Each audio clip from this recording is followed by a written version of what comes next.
अस्सलाम वालेकुम गाइस, कैसे हैं आप। जैसा कि आप देख सकते हैं मेरी बैक साइड पे हम कटास राज पहुंच चुके हैं।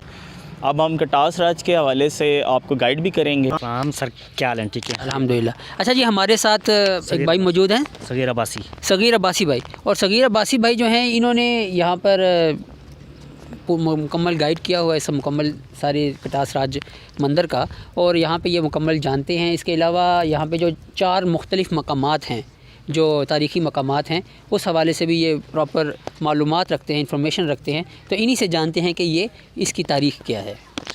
सर जहाँ पे आप आएँ श्री कटास राज, लफ्ज़ कटास जो मीन्स है ये संस्कृत ज़ुबान का लफ्ज़ है। ये कटक शाह से बना है, जिसके मेनी है रोती हुई आँख या बरसती आँखें। ये सामने झील है, ये शिव भगवान का आंसू बोलते हैं। शिव इनका तीसरा बड़ा गॉड है। वो कहते हैं जब शिव की बीवी सत्य की डेथ होती है तो शिव उसके गम में रोता है, तो उसकी आँख से 2 बूंद आंसू गिरते हैं आकाश से। आकाश कहते हैं आसमान को। एक यहाँ पे गिरता है, एक पुष्कर राज इंडिया में गिरता है। ये 2 आंसुओं से 2 नायाब चश्मे जारी होते हैं। यात्री साल में 2 मरतबा इंडिया से आते हैं और पाकिस्तान से रोज़ आते हैं और इसके अंदर स्नान करते हैं। स्नान का मतलब है नहाते हैं और कहते हैं हमारे पाप धुल गए, हमारे गुनाह साफ़ हो गए। ये उनका मजहबी तालाब है। इसे अमरकुंड, वेशकुंड, चमरकुंड मुख्तलिफ नामों से पुकारा जाता है। कटास के साथ जो हिस्ट्री है ये 300 साल कबल मस्जिद ईसा अलैहिस्सलाम से भी 300 साल पहले जो महाभारत बुक लिखी गई है उसमें कटास का जिक्र मौजूद है।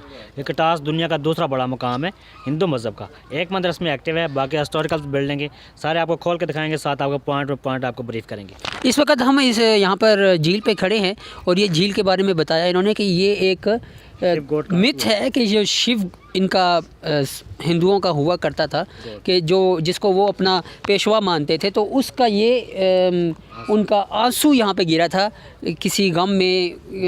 उसकी बीवी की डेथ भी, उनकी बीवी की डेथ हुई थी जिस पर उनका आंसू गिरा था। ये एक मिथ है जो हिंदू मानते हैं और उससे ये झील बनी थी। आइए आगे चलते हैं।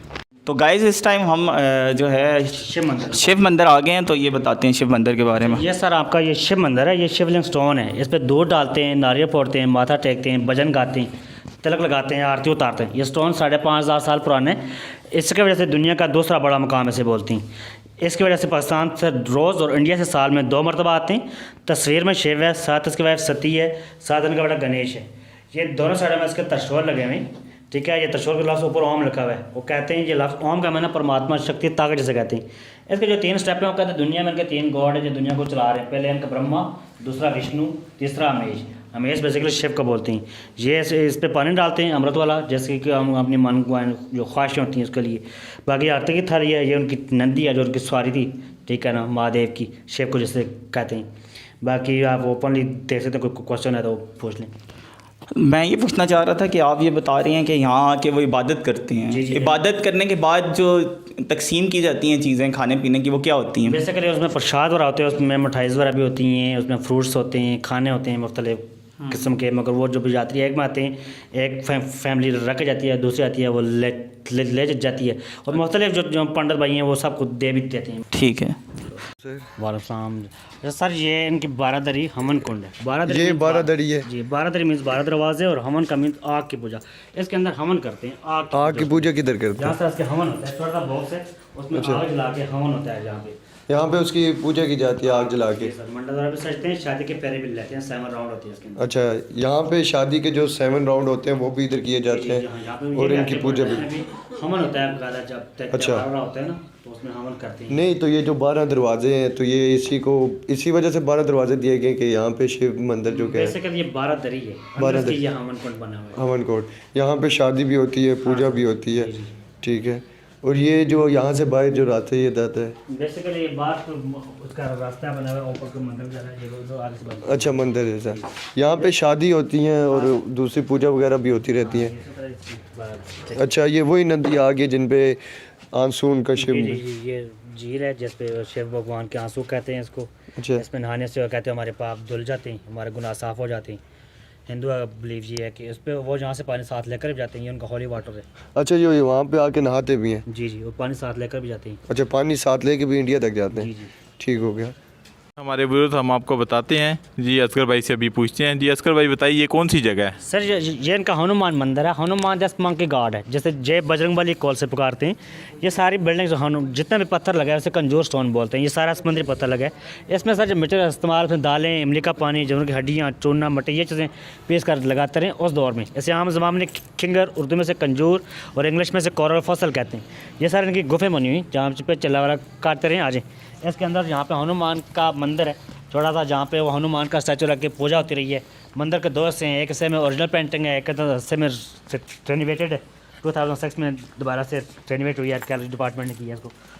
अच्छा, जैसे कि आप बता रहे थे कि एक रिनोवेटेड है और एक ऑलरेडी रिनोवेट हुई है, वो आप हमारे देखने वाले व्यूअर्स को बताएं कि ये रिनोवेटेड है। ये सर ये ओरिजिनल है, ये पेंटिंग ओरिजिनल पेंटिंग है। जैसे पिक्चर हनुमान, गणेश, पार्वती, विष्णु, ये रियल पेंटिंग बनी हुई है ओरिजिनली। अंदर वाली पेंटिंग जो है वो ये रेनोवेशन है। जी अंदर वाली पेंटिंग आपको दिखाते हैं, ये रिनोवेट हुआ है। रेनोवेटेड 2006 में आर्कियोलॉजी डिपार्टमेंट को रेनोवेशन की है। यहाँ पे हनुमान का स्टैचू रख के पूजा होती रही है किसी दौर में। अब यहाँ पे किसी के अंदर पूजा नहीं होती। ये इनका हिस्टोरिकल मंदिर है, ये 2500 साल पुराने मंदिर है पुराने, ठीक है। बाकी ये ऊपर पेंटिंग ये सारी रेनोवेटेड है, बाहर ओरिजिनल है। बाकी यहाँ पे किसी दौर में स्टैचू रहा है, अब नहीं है। ठीक है, अभी आपको आगे ले चलते हैं। और जिस तरह से हम आपको बता रहे हैं कि कटास टेंपल के बारे में, तो इस सफ़र को जारी रखते हैं। तो जी सगीर भाई, अब आप हमें बताएं कि अब हम किस जगह पर आ चुके हैं, इसकी ज़रा तारीख बताएं। आज इस तरफ आ जाए, ये इनका राम मंदिर है। श्री राम मंदिर से कहते हैं। श्री कलास जो बोला जाता है मीठे के तौर पे। हिंदुज़म में श्री कलास बहुत आम है, जैसे आप मोहतरम जनाब हज़रत कहते हैं, हिंदुज़म में श्री कलास बोला जाता है। ये सर जो ये राम मंदिर, श्री राम मंदिर से ये लास्ट स्टोन जो लगा है ये मोगलिया पीरियड में दोबारा से लगे। इसके अंदर 7 रूम है। हिंदू मज़हब में 7 क्लास बहुत ही कामन है, जैसे 7 जन्म होते हैं, 7 फेरे होते हैं, 7 उतार होते हैं। इस तरह इसके 7 कमरे हैं इसके अंदर। हिंदू के वो कहते हैं कि विष्णु भगवान जो है दूसरा बड़ा भगवान है, उसका 7वां जन्म है। इसके ऊपर 5 हाल हैं जो मुग़ल दौर में रियाज के तौर पर इस्तेमाल हुए, हिंदू अक़ीदे में भजन गाने के तौर पे। छत पे इसके मंदिर है जहाँ पे कोबरे की पूजा होती रही है, स्नेक की, जैसे शंकर भगवान भोलेनाथ बोलते हैं। ये सारा सैंडस्टोन लगा हुआ है टोटल। जी तो ये अब भी इसके ऊपर, अब हम राम मंदिर के अंदर आ गए, तो अब अंदर से आपको इसका व्यू बताते हैं। जी सगीर भाई, ठीक है, हर रूम के अंदर रूम है और हर रूम में स्टैचू लगाने की जगह बनी हुई है। और ये 2.5 फुट चौड़ी दीवारें हैं और ये पत्थर पर सारा नक्शा निगार हुआ है। ये सीढ़ियाँ ऊपर को जाती हैं और ये सीढ़ियाँ ज़ेर ज़मीन इस तालाब में जाती रही हैं जो केव स्टॉप बनी हुई हैं। जब इसको बंद कर दिया अभी, ये जब उनकी देवियाँ स्नान के लिए, नहाने के लिए रास्ता इस्तेमाल करती थी। बाकी आप अंदर से देख के आ जाए, सारा अंदर से ये साथ कमरे। ठीक है जी, इस मंदिर की तारीख़ ये है कि ये राम मंदिर है और इसके अंदर 7 रूम है। के अंदर आ गए, जिस तरह से आपको सगीर भाई ने बताया है कि राम मंदिर की हिंदू मज़हब में एक तारीख़ है, इसकी बड़ी इंपॉर्टेंस है।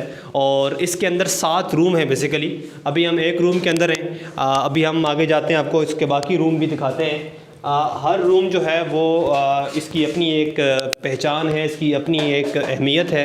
और यहाँ पर आप कह सकते हैं कि पूजा भी होती थी। अभी भी अगर हिंदू जब विज़िट करते हैं, पाकिस्तान में आते हैं, जो पाकिस्तान के अपने यहाँ पे हिंदू रहने वाले लोग हैं, जब वो यहाँ पर आते हैं तो उनको भी मेरे ख़्याल से यहाँ पर पूजा करने की और अपनी इबादत करने की जो इजाज़त है वो हासिल होती है।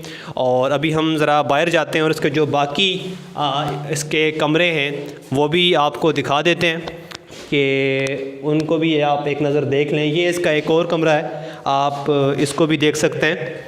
और ये इसके साथ एक और अटैच कमरा है। ये सारे बुनियादी तौर पर जो है वो राम मंदिर का पार्ट है, राम मंदिर का हिस्सा है। सीढ़ियाँ जा रही हैं और यहाँ से ऊपर किस तरह का नज़ारा है, उसकी क्या अहमियत है और वहाँ पर कौन सी एक्टिविटी होती है उसको भी हम देखते हैं। यहाँ से नाज़रीन आप देखें तो बड़ा प्यारा नज़ारा है, यहाँ से बड़ा अच्छा व्यू है, आप यकीनन इसको देखकर महसूस होंगे।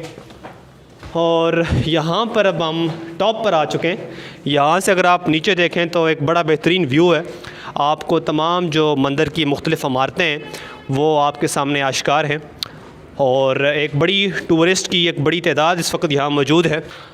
अच्छा नाज़रीन, अब ये राम मंदिर जो अभी तक हम आपको दिखाते आ रहे हैं, ये उसका आखिरी पॉइंट है, आखिरी कमरा है। और इस जगह के बारे में कहा जाता है कि यहाँ पर वो अपने देवताओं की पूजा करते थे। जो मुख्तलिफ़ कहा जाता है कि जो सांप वग़ैरह की पूजा वो करते थे, जो मुख्तलिफ़ उनकी देवी होती थी उनकी पूजा वो करते थे। तो इस जगह के बारे में कहा जाता है कि यहाँ पर ये एक उनकी पूजा का एक मरकज़ था। और बस यहाँ पर आप कह सकते हैं कि जो राम मंदिर था उसका अख्ताम हुआ चाहता है। इसकी हम हमने आपको तमाम हिस्ट्री बता दी है, इसकी तारीख़ आपको बता दी है, और हिंदुओं के यहाँ जो इसकी अहमियत है, जो उनके यहाँ इसका दर्जा है, वो भी हमने आपको बता दिया। तो अब राम मंदिर के हवाले से हम यहाँ अख्ताम करेंगे और जो बाकी जगहें इस मंदिर के अंदर हैं अब हम आपको वो दिखाएँगे।